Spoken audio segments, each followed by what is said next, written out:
Serdar Gürler.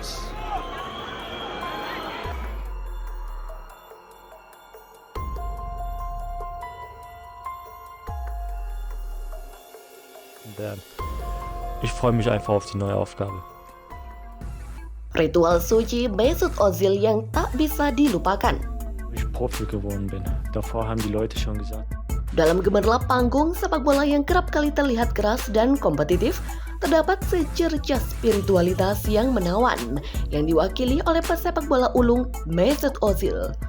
Ia menghadirkan sebuah ritual yang tak hanya ritual, melainkan juga jendela ke dalam kedalaman jiwa seorang atlet.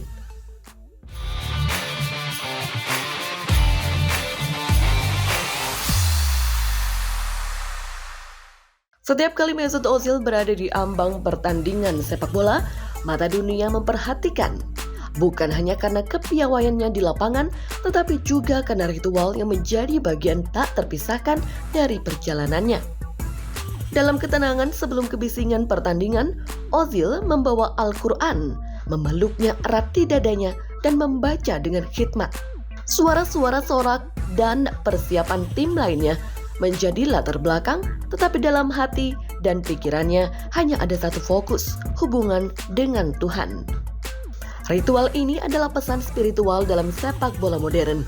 Ia mengajarkan kita tentang kedalaman hubungan pribadi dengan keyakinan. Terlepas dari segala kemasyuran dan tekanan yang mengelilingi stadion, Ozil mempertahankan kedamaian spiritualnya. Ia adalah pengingat bagi kita semua bahwa dalam hiruk-pikuk dunia, kita dapat menemukan ketenangan dalam kepercayaan kita. Tidak kalah pentingnya adalah bagaimana rekan-rekan setim Ozil menghormati ritualnya. Mereka tidak mengganggu bahkan saat ia merenung dan membaca Al-Quran. Ini adalah pelajaran tentang ketulusan di tengah persaingan sengit. Bagaimana kita bisa menemukan harmoni dalam perbedaan dan memberikan tempat bagi spiritualitas satu sama lain? Ketika Ozil akhirnya melangkah ke lapangan hijau, ia membawa dengan dirinya bukan hanya keterampilan sepak bola yang brilian, tetapi juga koneksi spiritual yang dalam. Bagi banyak orang, berdoa adalah aktivitas yang terbatas pada tempat-tempat ibadah.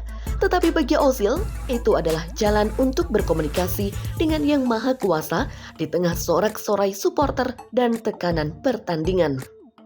Kisah Mesut Ozil membaca Al-Quran sebelum bertanding adalah cerminan spiritualitas yang terkadang hilang dalam dunia olahraga modern. Ini adalah pengingat bahwa terlepas dari seberapa besar panggungnya, setiap individu dapat menjalani hidup dengan kedamaian dan keberkahan melalui keyakinan mereka. Semoga pesan spiritual ini menginspirasi kita semua untuk mencari kedalaman dalam keyakinan kita, dalam sepak bola dan di luar lapangan hijau. Pada akhirnya, ketika kita menyaksikan Mesut Ozil membawa Al-Quran ke dalam stadion, kita juga menyaksikan sebuah perayaan spiritual di tengah keseruan pertandingan sepak bola. Ini adalah cerita tentang seorang pemain yang tidak hanya mengejar kemenangan di lapangan, tetapi juga menemukan kedamaian dalam kepercayaannya. Semoga pesan spiritual ini melekat dalam hati kita semua, mengingatkan kita bahwa dalam setiap hal yang kita lakukan ada ruang untuk mendekatkan diri kepada Yang Maha Kuasa.